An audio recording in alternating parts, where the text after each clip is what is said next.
हल्द्वानी विधानसभा के दमुआ दुंगा में इस वक्त हम मौजूद हैं। ये वार्ड संख्या 37 है और कैमरे के माध्यम से हम आपको उस साइड की तस्वीर दिखाना चाहेंगे। वो वार्ड नंबर 36 है।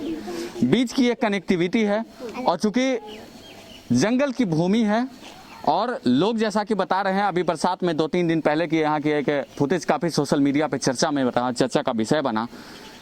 जैसा आप वो रास्ता ना मान के आप उसे एक नदी कह सकते हैं, एक छोटी नदी कह सकते हैं, नाला कह सकते हैं। जी बताइए पूरा मामला क्या था? ये पूरा मामला ऐसा है सर, कई सालों से यहाँ हम पुल के लिए अर्जी भी दे चुके हैं, हमारे वार्ड मेंबर हमारा साथ भी दे रहे हैं, पर उनकी कोई सुन ही नहीं रहा, क्योंकि वो कहते हैं कि हम सरकार में नहीं हैं। सही बात है, क्योंकि उनकी सरकार नहीं है, पावर नहीं है, तो क्या करेगा। अब ये बताइए, इन छोटे छोटे बच्चों को देखिए, इस उम्र से मैं गुजरा हूँ, मेरी उम्र हो गई है 30 साल, 30 साल की उम्र हो गई है और मैं इस नाले को ऐसे ही पार कर रहा हूँ। कभी भी कोई भी दुर्घटना हो सकती है, इतना जबरदस्त नाला आता है। ये हमें बताइए, वार्ड नंबर 37 में कितने लोगों की बस्ती, कितने घरों की बस्ती है? वार्ड नंबर 37 में करीबन होंगे सर, यहाँ से 1000 से 1200 घर होंगे। काफी लंबा चौड़ा वार्ड है। ये मान के चले कि ये जो कनेक्टिविटी का मामला आ रहा है, ये 1000 से 1200 लोगों के लिए है। बिल्कुल सर, आप देखिए, अगर ये रोड यहाँ को आएगी पासिंग में, तो काफी आगे तक ये बहुत लंबा एरिया है। जो लोग नीचे ना जाके सीधा यहाँ से पंचक्की पहुँच सकते हैं 10 मिनट में। जो 10 मिनट में चौफलिया चौराहा पहुँचेंगे, वो 10 मिनट में पंचक्की पहुँच सकते हैं। ये इतना शॉर्ट रास्ता है। समस्या तो आई थिंक काफी लंबे समय, बहुत लंबी समय की है, 30 साल की। मेरी उम्र 30 साल है और मैं कह रहा हूँ ये समस्या 30 साल से है। मुद्दा तो बहुत पुराना है ये। इसकी एप्लीकेशन लगाई है हमने, एक एप्लीकेशन लगाई थी हमने 2018 में, तो उस एप्लीकेशन पे काम भी हुआ, सब कुछ हुआ। लास्ट काम हुआ कि वो PWD से बंदे आए थे, वो बाकी कर्मचारी आए थे, उनने पुलिया नापी, सारी चीज़ें करी, तो बाद में उन्होंने कह दिया कि वाकई बात बजट नहीं है, पुलिया बनाने के लिए बजट नहीं है ना। फिर वो एप्लीकेशन वैसे ही डंप हो गई। उसके बाद एक दोबारा एप्लीकेशन और लगाई है हमने, उसको जो है 7-8 महीने हो चुके हैं, ऊपर ही हो चुके होंगे और भी, उस पर भी कोई काम नहीं हो रहा है। आप क्या करते हैं? आप क्या करते हैं? मैं बिजनेस करता हूँ। बिजनेस करता हूँ। हाँ, तो जाहिर सी बात है, डेली का आपका भी आना जाना होगा। ऐसे में अगर जब बरसात हो जाती है, जब 5-7 दिन अगर कनेक्टिविटी में दिक्कत होती है, तब कैसे गुजारा होता? गुजारा क्या करते हैं, रुक जाते हैं घर पे अपने। जब नाला कम होता है फिर जाते हैं। यहाँ से तो बाघ की भी टेंशन है ना, बाघ भी तो आता है। हाँ, बीच में आपने सुना होगा बाघ आ रहा करके, यहाँ बाघ भी आता है सुबह 5 बजे रात। तो एक लॉकडाउन कोरोना और दूसरा लॉकडाउन ये कनेक्टिविटी आप लोगों के लिए बन जाती है। हाँ, वही तो है। नहीं, अगर ऐसा है ना, नाला आ गया फिर तो समझ लो यही रुक गए यहाँ पे। फिर जो भी काम धाम जो होंगे वो नाला बंद होने के बाद ही होंगे। और जो रास्ता है वो हर बार टूट जाता है, बरसात में टूट जाता है, तो उसको हम सब लोग मिलकर जो है बनाते हैं, चलने लायक बनाते हैं। तो और वो फिर अगली बार से फिर टूट जाता है, फिर उसके बाद फिर है ना। इसके लिए जो है मतलब, इसके लिए काफी मतलब कोशिश हमने कर ली है, अभी तो कुछ नहीं हुआ है। बहुत समस्या है, वार के वार रह जा रहे, पारी पार रह जा रहे बच्चे। रोड की ज्यादा परेशानी है, जानवर ज्यादा आते हैं, बाघ आ जाता है, अजगर आ जाते हैं, बच्चे फंस गए हमारे कितने बार, पारी रह गए, वारी रह गए। यही परेशानी ज्यादा है। लाइट नहीं है यहाँ को, पानी की परेशानी है, जानवरों की ज्यादा खतरा है। लाइट नहीं है तो काम धंधा कैसे चलता है? लाइट, ये लाइट ही नहीं है रोड वाली, घर की लाइट है, रोड में जो लाइट लगती है 2 लाइट तक नहीं है गधरे में। स्ट्रीट लाइट की समस्या। हाँ, वो लाइट की भी परेशानी है। मेरे में एक बड़ा सवाल आता है, अगर घर के सामने अगर इतना बड़ा अगर जल बहाव हो और ऐसे में छोटे छोटे बच्चे हम देख रहे हैं, तो कैसे संभालती हैं इन्हें? बच्चों को आकर घर पे है तो घर ही पे रहते हैं, अगर बाहर स्कूल होते तो कई कितने बार तो स्कूल में फंसे रह जाते हैं बच्चे, हम ला ही नहीं पाते उनको, खड़ा रहते हैं पारी, फिर ऐसे ही इंतजार करते हैं। ये मामला, ये सवाल आप लोग अपने माननीय से क्यों नहीं उठाते हैं, जो आपके पास आते हैं हाथ जोड़ते हुए कि इस चुनाव में हम अगर सत्ता में आए तो? सर कितनी बार बोल दिया, कोई सुनेगा जब ही तो। वो हम तो कितनी बार बोलते हैं, जब हमारे कोई थक गए हैं आगे फिर आप भी आओ, सब बोलो। बताइए। बार बोल रहे हैं। ये लोग आते हैं, इनको हम देते हैं, कहते हैं कि हम यहाँ पूरा विकास करेंगे, हर कुछ करेंगे। भाई जीजी भाई बहन करके हाथ जोड़ते हैं और फिर सुनने को कोई सुनाई नहीं करता है, तो क्या करें इसमें। तो बोलते हैं उनको, हम लोग बाहरी पड़ जाते हैं, रास्ते में गधे रहता, भयंकर आता है, ना लाइट है ना कुछ है। दिन रात यहाँ पर जंगल है, लाइट नहीं है, लाइट लगनी चाहिए यहाँ पे। अगर पुलिया नहीं है तो लाइट तो होनी चाहिए ना, आने जाने के लिए रात ड्यूटी जाते आते हैं तो रात को यहाँ पर 2 लाइट तो जरूरी होने चाहिए, ये चीजें नहीं है। बड़े वाले को स्कूल से कैसे लाते हैं, इतनी दिक्कत हो जाती है।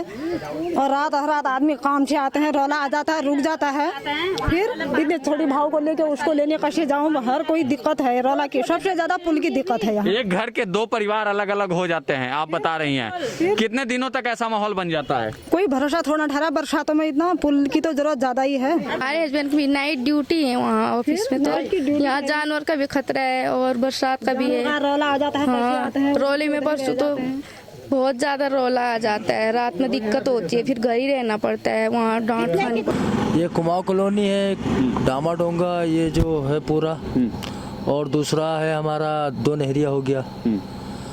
चलिए दामादुंगा पे अगर हम बात करते हैं, दमुआदुंगा पे, तो वार्ड नंबर 36 में इस वक्त हम खड़े हैं। यहाँ से ठीक सामने 37 हो जाता है उस साइड जी। 37 के लोगों का कहना है कि उधर आप नहीं आते हैं।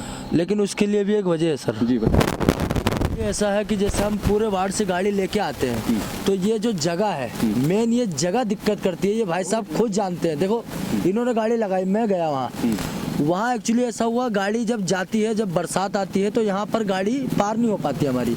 इतनी लोड है कि ये इधर से तो चली जाती है, उधर से आने में हमें इतनी दिक्कत पड़ती है कि बहुत ही ज़्यादा दिक्कत पड़ती है। लेकिन ये जो कचरे की समस्या है, चूंकि कोरोना का समय है, आप हमारी बात सुनिए, मैं हर चीज़ के लिए सहमत हूँ आपसे। बिक्की भाई भी जानते हैं इस चीज़ को। आपने गाड़ी लगवाई, आपने यहाँ सफाई करवाई, मैंने सफाई करवाया, आपने जो दिया मैंने लेके चला गया, बोलो सही है। मैंने यहाँ ये मंदिर के सामने मैंने खुद सफाई करवाई अपने हाथ से। नहीं हमारा ठीक है। और सर एक चीज़ की और दिक्कत है, चलो आप ये चीज़ कर रहे हो, बहुत अच्छा कर रहे हो, लेकिन जो आप 37 वार्ड नंबर की बात करो, एक्चुअली अगर वहाँ से जगह बन जाती है, पुलिया बन जाती है इसमें, तो मैं जहाँ यहाँ तक आता हूँ तो वहाँ भी जा सकता हूँ। तो कहने का सेंस ये है कि एक कम्युनिकेशन का गैप हो रहा है। गैप हो रहा है सर, ये रास्ते की दिक्कत हो रही है हमें। अगर रास्ता सही हो गया सर तो गाड़ी भी आराम से जाएगी। अच्छा एक बात और, चूंकि हम थोड़ा सा अचंभा हो रहे हैं, बोलिए इस वक्त 4:07 हमारे घड़ी में हो चुके हैं। इसकी टाइमिंग क्या है? कोई टाइमिंग है खास या? हमारी सर टाइमिंग ये है, देखो 2 वार्ड करते हैं एक दिन में। जैसे सुबह 5 बजे गए या 6 बजे गए। अब हर जगह आदमी सर सुबह ही मंगाते गाड़ी। अब एक गाड़ी हर जगह सुबह कैसे पहुंच जाएगी? आप भी सोचिए, एक दिन में 2 वार्ड करते हैं हम, तो ये सुबह वहाँ चले गए तो वहाँ से सर 8 या 9 10 बज जाते हैं हमें। वो वार्ड कर लिया 2-3 घंटे का, 6 से 9 बज गए। कूड़ा फेंकने गए, वहाँ पर गाड़ी वगैरह फंस जाती है, वहाँ दिक्कत होती है। फिर मशीन लगी हुई है, वो लाइन से गाड़ी डलवाते हैं। कुल मिला के ये दोनों जिम्मेदारी आपके ऊपर है। चीज और बताता हूँ मैं आपको, आप जब पहुँचा रहे हो तो पूरी बात पहुँचाइए ना। वहाँ से हमें आके खाना पीना भी खाना होता सर, 10-11 बज जाता। जब हम ये वार्ड कुमाऊं कॉलोनी लेते हैं, डमुआडोंगा, ये 6 घंटे का वार्ड है, पूरे 6 घंटे का। अब ये समझ लो ये मेरा लास्ट हुआ है। ओके, तो हम ये जानना चाहते हैं कि ये दोनों की जिम्मेदारी आपकी इसी गाड़ी के ऊपर है, जिस वजह से आपको यहाँ आने में शाम हो जाते हैं, जी ऐसा माना जाए? जी जी जी बताइए। मेरी 2 बार नौकरी छूट चुकी है। मैं टूर एंड ट्रेवल से का काम करता हूँ, मेरी खुद की टैक्सी है सर। 2 बार इस रोड के उससे मेरी नौकरी जा चुकी है। अब मैं किसके पास जाऊँ? मुझे सिर्फ समस्या यह है कि हमारे पास पुलिया नहीं है और बच्चों के लिए सड़क वगैरह नहीं मिलती है। जिस दिन डीएफओ साहब यहाँ पहुँची, अकेला मैं था इस चौराहे पर, तो रामनगर से डीएफओ पहुँची यहाँ, मैं कोई मेरा साथ नहीं दिया यहाँ। उनने बोला कि उनको अपने गार्ड को और रेंजर साहब को उन्होंने बताया कि आप यहाँ से पुल डालिए, मगर ऊपर न ले जाइए, आप सीधा यहाँ से वो दे के और पार ऊंचाई में तो सही है, और इधर आप वो चिनाई करके ये वो जो भी बजट आएगा इसे तो उसके बराबर लेवल में लागे इसको आप पुल डालिए। तो उसके बाद कोई सुनाई नहीं हुई। वो यहाँ से 20 ये 2 पेड़ों के बीच से बताया है डीएफओ साहब ने, ये दो पेड़ है ना ये, इसके बीच। अब यहाँ पर लग गया मकान का टक्कर। आप वहाँ से कैसे रोड सीधा यहाँ पर पहुँचनी चाहिए, वहाँ से आप ले जा सकते हैं करके डीएफओ साहब ने कहा। इंडिविजुअल हमने नहीं कहा, अपने गार्ड अपने रेंजर साहब को जो भी थे उनके अधिकारी उनसे कहा गया, मगर उस समय से आज तक कोई सुनाई नहीं, कुछ नहीं। यहाँ तक बजट आया है ये इंदिरा आदेश के समय, और यहाँ से सामान वापस गया है, पूरा सामान मेटेरियल आने के बाद। अच्छा, मटेरियल आने के बाद वापस चली गई? आने के बाद वापस गया था। हाँ बताइए। ये मेटेरियल आने के बाद वापस गया है। अब ये पता नहीं किसकी चाल थी इसमें, हमें तो यही पता नहीं आ रहा है। इतने जनसंख्या के लिए पुल भी पास होके गया है। एक संगीन आरोप लग रहे हैं, क्या कहेंगे? हाँ हाँ, यहाँ पे ईंटें, यहाँ पे ये जेसीबी से जो है पहले रोड कटी, रोड थी मतलब, जेसीबी से उन्होंने थोड़ा सा उसको ड्रेसिंग करी, ड्रेसिंग करने के बाद ईंट पड़ी, रेता पड़ा, कच्चा मलबा पड़ा भरान के लिए, उसके बाद वो यहाँ से उठा लिया गया। अभी भी मलबा वहीं है ना, ये यहाँ से अंदर रोड बना दी है ना, खाली रोड बना दी हो गया बस, इसका लिंक कहीं नहीं पुलिया से। आप वहाँ पे चलिए एक मिनट। तो कुल मिला के ये कनेक्टिविटी की बड़ी समस्या बनी आ रही है वार्ड नंबर 36 और 37 के बीच, और तस्वीरों के माध्यम से आप देख चुके, आपने यहाँ की लोगों को भी सुना। अब इसके साथ हम आपको उस जगह पे लेके चल रहे हैं जहाँ पुलिये की बात ये लोग कर रहे हैं कि जहाँ पे पुलिया बननी थी। वार्ड नंबर 37 में हूँ और वार्ड नंबर 36 की ओर बढ़ रहा हूँ, और कनेक्टिविटी की क्या समस्या है वो मैं नहीं बताऊंगा आपको, कैमरे के माध्यम से आप देखिए और खुद समझिए, अनुमान लगाइए। ये वार्ड नंबर 37 में इस वक्त हम हैं और हमारे सामने ये वार्ड नंबर 37 है। और जब ये कैमरे के माध्यम से दिखाइए, जब ये रोड बननी थी तो उस टाइम पे रोड का जो काम करवाने वाले थे पप्पू प्रधान और गोविंद बिष्ट जो वकील साहब हैं वो थे, उनने ये काम करवाया। देखो वहाँ तक रोड डाल ली, यहाँ से देखो रोड डाल दी है। अब आदमी कहाँ से जाएगा? ये रोड डाली क्यों गई है? ये तो जो है खाली बेवकूफ़ बना के रोड डाल दी, मतलब ये खाली गुमराह किया गया है। और बाकी मैंने आपको चीज़ें दिखा दी हैं, बिल्कुल है ना। और इस रोड को डाले हुए कम से कम नहीं भी तो 10 साल हो चुके हैं रोड को डाले हुए। ये ऐसा क्या कार्य है सरकार का? तो ऐसा भी होता होगा, ये तो पूरा अपने उफान पे आ जाता होगा, और अगर ये उफान पे आया तो इसकी पानी आपके घर देखिए ना खुद। हाँ हाँ, कहाँ तक है? ये देखो जमीन कट रही, सब कट रही। देखो ये उनका घर देखो वहाँ पे, उनने इतनी दीवार लारी खर्चा कर रखा है, कोई सुनवाई सुना है? देखो जरा वहाँ पे देखो, पानी की कोई सुविधा नहीं है। उत्तर टूट गया उनका। ये देखिए पानी भी यहाँ से दिखाइए जी, पानी के कनेक्शन को जरा दिखाइएगा। पानी के कनेक्शन पे गौर कीजिए। यहाँ से वो पाइप, मोटा पाइप यहाँ से अगर कम से कम वहाँ तक जाना चाहिए था।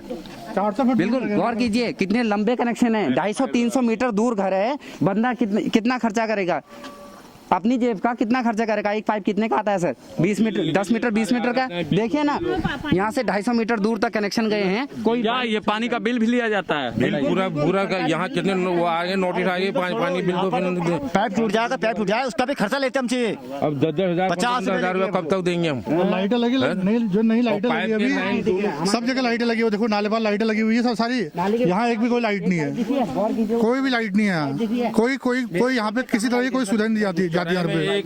बल्ब होना चाहिए। वो लाइटों के लिए ऐसा है, मैंने कितनी बार कहा, कितनी बार किससे कितने लोगों से कह दिया, लेकिन कोई मतलब नहीं। वो लाइटों के लिए मैंने बोला तो वो बोलते हैं ऐसा है अभी लाइटें खत्म हो गई है, लाइट लेने गए हैं, है ना। मतलब वहाँ तक तो जब लग रही थी तब लाइटें थी, जैसे यहाँ की बार आई तो लाइटें खत्म हो गई वैसी। पूरे खेत में बिछा रखा था। तो फिलहाल सुमित हरदेव जी हैं, उनके ये मामला संज्ञान में है।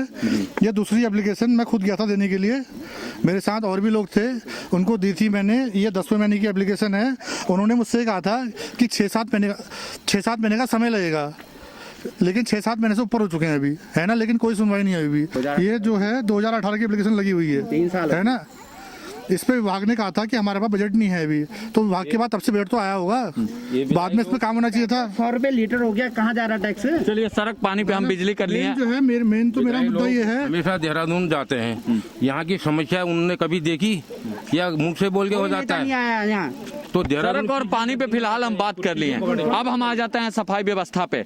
जब कनेक्टिविटी नहीं है, निगम की गाड़ियां नहीं आ पाती हैं। अभी हम निगम की गाड़ी से भी बात किए हैं, गाड़ी आती है यहाँ ना, कोई वो धुआं छोड़ने की मशीन आती है, कोई नगर निगम की कोई सुविधा नहीं होती है यहाँ, कोई भी सुविधा नहीं, एक भी सुविधा नहीं है यहाँ पे नगर निगम की।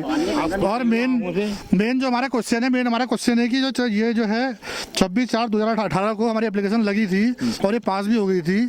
भागने का हमारे पास बजट नहीं है, तो उसके बाद इसमें कोई कार्रवाई क्यों नहीं हुई, है ना। इसको आप करिए, इसकी फोटो खींचिए। मेन हमारा क्वेश्चन यही है, इस पर कार्रवाई क्यों नहीं हुई, इसका जवाब चाहिए हमें। पुल नहीं थे वो हमने खुद 26 अप्रैल 2018 को रिसीव हो चुकी है ये एप्लीकेशन। मोहल्ले बन गए। अब जब कनेक्टिविटी की बात आई, PWD के आदमियों ने नाप भी दी है, सारी चीजें कर भी दी है इसमें, लेकिन बाद में ये कहा कि उन्होंने कहा कि हमारे पास बजट नहीं है। अच्छा, कोरोना के समय में यहाँ की क्या स्थितियां थी, जब संपूर्ण देश जब लॉकडाउन में था और सरकार कही कि हमने हर एक गरीब परिवार तक हमने राशन पहुँचाई। अब यहाँ कनेक्टिविटी नहीं था, तो आप तक कैसे पहुँची मैडम, आप बताइए। कुछ भी नहीं मिला हमको, कुछ भी नहीं। सरकार की तरफ से कुछ कुछ भी नहीं मिला है हमको। कौन आया है दीदी? लॉकडाउन में कुछ नहीं, हमने तो इतनी परेशानी में घर चला रखा अपना, तब भी हमें कुछ नहीं मिला, कुछ नहीं मिला है सरकार की तरफ से। 2-2.5 लोग लेबर कार्डों में सामान मिला, वहाँ न हमारा लेबर कार्ड है न हमारा सामान मिला, हमें कुछ नहीं है। हमें राशन ही नहीं मिला फ्री का। पीले कार्ड में राशन में कहा था मिलेगा, तो वो भी नहीं मिला हमें। कहाँ से क्या मिला, कोई मदद नहीं हुई मोदी की तरफ से हमारी। हमारे को इतनी परेशानी हो रही, रात कैसे बच्चे स्कूल कैसे जाएंगे, हम क्या कर सकते हैं। स्कूल में फोर्थ कर्मचारी में काम करती है सेंट तेरेसा में। ये बेचारी सुबह 6 बजे यहाँ से ड्यूटी में निकलती है। जब ये नाला आया होता है ये ड्यूटी नहीं जा पाती हैं। मान लो ये घर से निकली हैं, उस जंगल के रास्ते में कभी इनको मान लो कोई दुर्घटना हो गई, हम तो यही समझेंगे कि ये वहाँ ड्यूटी में गए हैं घर वाले इनके हैं, और स्कूल वाले समझेंगे ड्यूटी नहीं आई। तो ये तो इनके साथ तो कुछ ना कुछ मिला के कनेक्टिविटी की समस्याएं अभी आपके लिए प्रमुखता से हैं। बिल्कुल सामने देख सकते हैं सर, सरकार 2 तरफ रोड बनाती है, आगे से हटो, 2 तरफ रोड बनाती है। यहाँ से क्या हम उड़ के जाएंगे, पंखे लगे हैं हमें, ये मेरे बच्चे उड़ेंगे, ये मेरी माता जी 60 साल में उड़ेंगे यहाँ से। कहाँ है पुल? आप इसको, ये मुद्दा बहुत पुराना है सर। जब ये रोड बनी थी सामने वाली, ये रोड बनी थी, मेरे पिताजी का नाम श्री दरबान राम टमटा है, उनके घर तक ये रोड स्वीकृत है। आप इसका बिल्कुल इस सरकार में बिल्कुल डम्बर ढुआ क्षेत्र के अंदर कोई कुछ कह ले, डम्बर ढुआ क्षेत्र के अंदर एक विकास नहीं हुआ है। ये मेरी माता जी हैं, परसों रात को इनकी इतनी तबीयत खराब हो गई, मैं 2:57 में मैंने अपने फ्रेंड को, दोस्त को फोन किया। मैंने कहा भाई मेरे पास साधन नहीं है, तू साधन लेके आ, मुझे अपनी माँ को अस्पताल लेके जाना है। उसने मुझसे बोला भाई यार मेरी गाड़ी उस पार नहीं आ पाएगी क्योंकि रास्ता नहीं है, आपको माता जी को वहाँ लाना पड़ेगा। हम अपनी माता जी को गोद में उठा के उस पार ले गए। अगर यहाँ पुल होता सर, रोड होती, तो ये इतनी बड़ी हमारी सयानी माँ को यहाँ से कंधे में उठा के ले जाने की जरूरत नहीं पड़ती।